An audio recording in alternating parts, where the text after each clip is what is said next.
जिन कामदेव ने भगवान शिव को हरा दिया, उस कामदेव को आज नारद जी ने हरा दिया है। आज इतने बड़े नारद जी है, अपनी प्रशंसा सुनी नहीं जा रहे थे महाराज, बड़े प्रसन्न है। अच्छा, अपनी प्रशंसा किसको नहीं अच्छी लगती है? सबको अच्छी लगती है, सबको अच्छी लगती है। और ये मन में चल ही रहा था। अब नारद जी मन में सोचते हैं क्यों ना मैं ये कथा, ये अपनी प्रशंसा भगवान शिव को क्यों ना सुनाए, क्योंकि उनसे भी कामदेव हार गए थे। और मन में विचार करते करते भगवान कैलाश पर पहुंच जाते हैं, भगवान शिव के पास नारद जी। अब जैसे ही भगवान शिव ने देखा कि नारद जी आ रहे हैं, बड़े प्रसन्न हैं, क्योंकि नारद जी जहां जाते हैं राम कथा सुनाते हैं, राम जी की चर्चा करते हैं।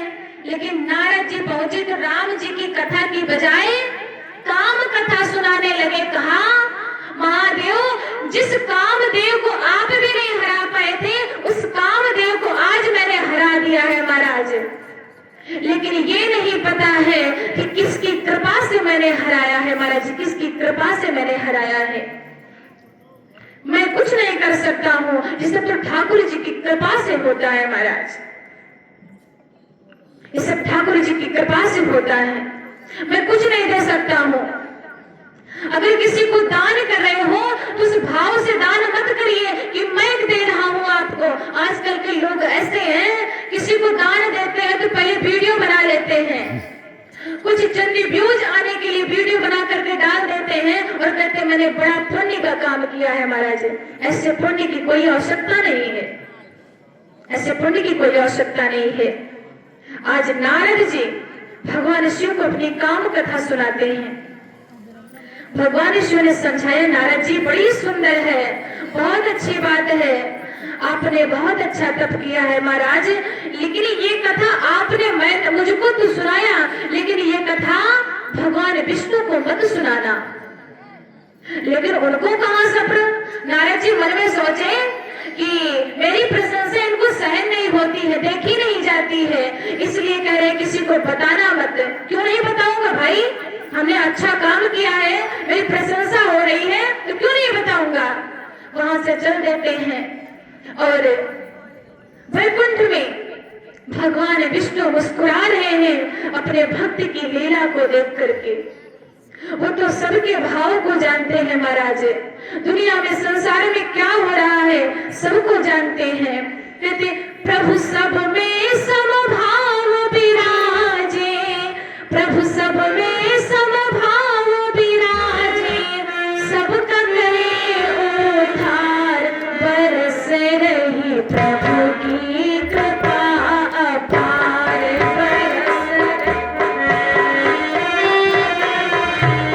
महाराज। प्रभु सब में समभाव विराजते हैं, सबकी दीन दशा को, सबके कर्मों को, सब कुछ देखते हैं महाराज। आप कितना भी चोरी करिए, कितना भी पुण्य करिए, कितना भी पाप करिए, सब भगवान देखते हैं। आज अपने भक्त की लीला को देख करके वैकुंठ में बैठी लक्ष्मी माता भी मुस्कुरा रहे हैं। और जैसे ही भगवान विष्णु आए, स्वयं नारद जी आते हैं और स्वयं भगवान विष्णु जैसे देखे कि आज नारद जी आ रहे हैं, तुरंत आसन पर से खड़े हो जाते हैं और पहले ही उनकी कथा चालू कर देते हैं। कहते वाह भाई नारद, आपने तो आज कामदेव को भी हरा दिया, बड़े प्रसन्न लग रहे हैं भाई।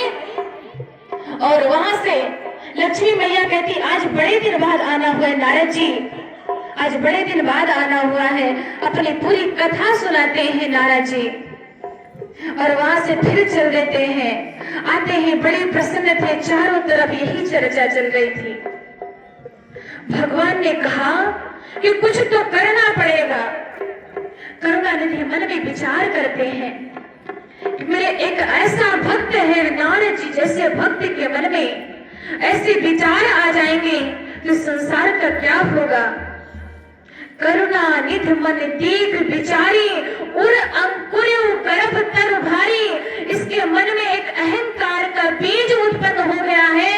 अगर ये बीज अभी मैं उतार के नहीं फेंकूंगा तो किसी दिन ये पेड़ बन जाएगा महाराज। अगर पेड़ बन जाएगा तो इसको उखाड़ने में बड़ी परेशानी होगी मुझे भी कष्ट होगा और मेरे भक्तों को भी कष्ट होगा। इसलिए अभी ये नया नया बीज है, इसे मुझे उखाड़ना होगा। महाराज बीज सुमेदारी हो उखाड़ी, पर हमार सेवक हितकारी। मुझे मेरा उद्देश्य है कि मैं अपने सेवक का हित करूं। इसलिए महाराज भगवान करुणानिधि नारायण अपनी माया से एक सुंदर नगर की रचना करते हैं और उस नगर में एक सुंदर श्रीनिधि राजा आते हैं। उनकी सुंदर विश्व मोहिनी कन्या होती है। महाराज विश्व मोहिनी कन्या, नारद जी जा रहे थे मार्ग में कि एक सुंदर कि बिरजो मगमोह नगर ते ही सतजो जन विस्तार, श्रीनिवास पुरते अधिक रचना विविध प्रकार। इतनी सुंदर नगरी है कि वैकुंठ में संसार में कहीं भी ऐसी नगरी नहीं है। श्रीनिवासपुर वैकुंठ से भी सुंदर वो नगरी है। इतनी सुंदर नगरी की रचना भगवान ने की अपनी माया से। मार्ग में जा रहे थे नारद जी और जैसे ही श्रीनिधि राजा ने देखा, नारद जी को बुलाया। नारद जी कहाँ जा रहे हैं? एक बार हमारे इस ग्रह पर तो निवास करिए, आइए अपने चरण तो रख दीजिए। आप तो बड़े संत हैं महाराज, विष्णु के तो परम भक्त हैं। मैं आपसे कुछ पूछना चाहता हूँ। श्रीनिधि राजा के यहाँ जाते हैं नारद जी और नारद जी जब पहुंचे, पद प्रक्षालन किया। श्रीनिधि राजा ने बड़े भाव से बैठाया और अपनी उस कन्या को बुलाते हैं। महाराज कन्या को बुलाया और कहा, नारद जी मेरी इस कन्या की जरा हस्तरेखा देखो, मेरी इस कन्या के भाग्य में क्या लिखा है। नारद जी ने देखा कि विश्व मोहिनी तासु कुमारी, श्री विमोह जिसु रूप निहारी। उनके रूप को देख करके नारद जी उनके मुख को देख रहे हैं। श्रीनिधि राजा कहते हैं, महाराज आप हाथ देखो, मेरी कन्या के हस्तरेखा में क्या लिखा है। और कहते हैं, आनी दिखाई नारी दही भूपति राजकुमार, कहो नाथ गुण दोष सब एहि के हृदय विचार। उसमें हस्तरेखा में लिखा था कि जो ये ही बराई अमर सोई होई, समरे भूमि देहि जीते ना कोई। जो यही बराई अमर सोई होई, समरे भूमि देहि जीते ना कोई। समरे भूमि देहि जीते ना कोई, समरे भूमि देहि जीते ना कोई। महाराज विश्वमणि की हस्तरेखा में लिखा था कि इसका वर्ण वही करेगा, इसका ब्याह उसी के साथ होगा जिसको इस समर भूमि में कोई जीत नहीं सकता है। इसका वर्ण जो अमर होगा वही इस कन्या का वर्ण कर सकेगा। लेकिन नारद जी महाराज उस अहंकार में डूबे हुए, कहते हैं महाराज उस अहंकार में डूबे हुए नारद जी को वो नहीं दिखा। वो दूसरी बात देखते हैं, कहते हैं महाराज जो इस कन्या को बरेगा वो अमर हो जाएगा और वो उस जो इस कन्या से विवाह कर लेगा महाराज, उसको समर भूमि में कोई जीत नहीं सकता है। लिखा कुछ और था लेकिन नारद जी को दिखा कुछ और नारद जी उस कन्या को देख करके इतने मोहित हो गए, इतने मोहित हो गए महाराज। आज जब से उस कन्या के रूप को देखा है, एक परम संत परम भक्त नारायण के आज नारद जी से कुछ नहीं हो पा रहा है। गोस्वामी तुलसीदास जी सुंदर लेखनी से कहते हैं नारद जी की कि जब तक कछो न होई तेहि काला, हे विधि मिलनी कवन विधि, जब तक कछो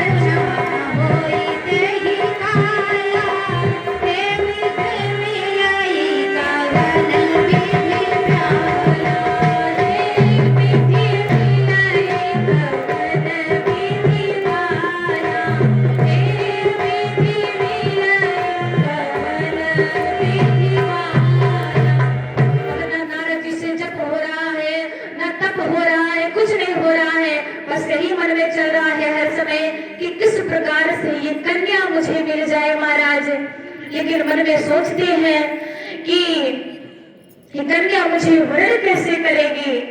एक सुंदर कन्या है, एक इतने बड़े घर की राजघराने की बेटी है, उससे विवाह कैसे होगा।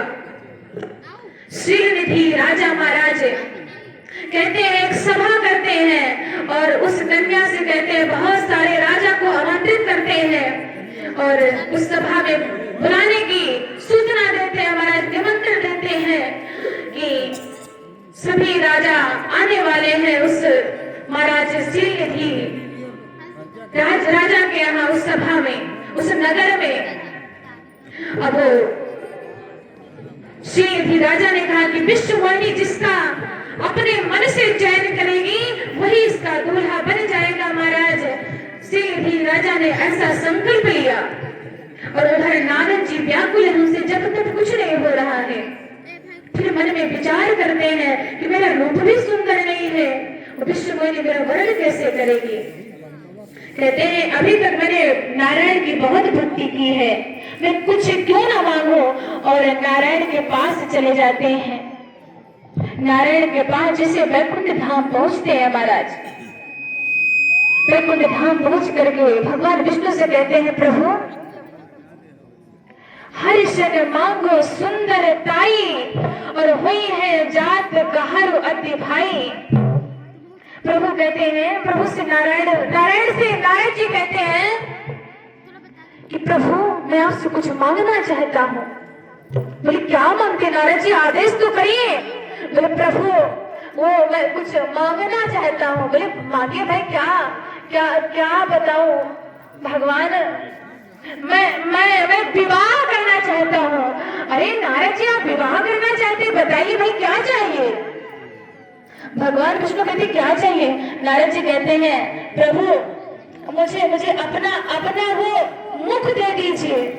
नारद जी की ऐसी बातें सुन करके भगवान विष्णु हंसते हैं, कहते हैं वाह वाह नारद जी कैसी बातें करते हो, विवाह आपका और मुख मेरा। अगर आप शेरवानी मांगते, गाड़ी मांगते, जूते मांगते, कुछ भी मांगते तो मैं आपको दे देता, लेकिन मुख मेरा और विवाह आपका ये कैसे हो सकता है। लेकिन नारद जी कहते हैं, प्रभु आपका तो मैं परम भक्त हूँ, आप तो मेरे ऊपर बड़ी कृपा करते हो प्रभु। लेकिन नारद जी के मन से एक बात निकल गई थी मुख से, बड़ी सुंदर बात है कि भगवान विष्णु कहते जब मेरा दास ये कहता है कि हित करना है तो मैं इसका परम हित करूंगा। जब कोई रोगी डॉक्टर के पास जाता है तो डॉक्टर से कहता है महाराज मुझे भूख लगी है और मुझे क्या मैं चावल खा सकता हूँ, लेकिन चावल खाने की बात कभी नहीं कहता है, कभी नहीं कहता है डॉक्टर। मतलब कोई भी बात जो उसके लिए खराब हो, उस रोग को बढ़ाने के लिए बात हो, वो बात कभी डॉक्टर नहीं कहता है महाराज। उसी प्रकार से आज भगवान विष्णु विचार करके नारद जी को कुपथ मांग रुज व्याकुल रोगी और वैद न सुनहि वैद न देहि सुनहु मुनि जोगी। भगवान नारद जी को मरकट बदन भयंकर देहि, नारद जी को बंदर का रूप दे देते हैं और कहते हैं कि आप तो बड़े सुंदर लग रहे हो। नारद जी प्रसन्न होकर के वहां से चल देते हैं और सभा में आकर के सबसे पहली कुर्सी पर बैठते हैं और मन में यही प्रसन्नता है कि आज मुझसे ज्यादा कोई सुंदर है ही नहीं, क्योंकि मैं तो सुनता था कि भगवान विष्णु से सुंदर कोई नहीं है। आज भगवान विष्णु ने मुझे सुंदर स्वरूप दे दिया है। आज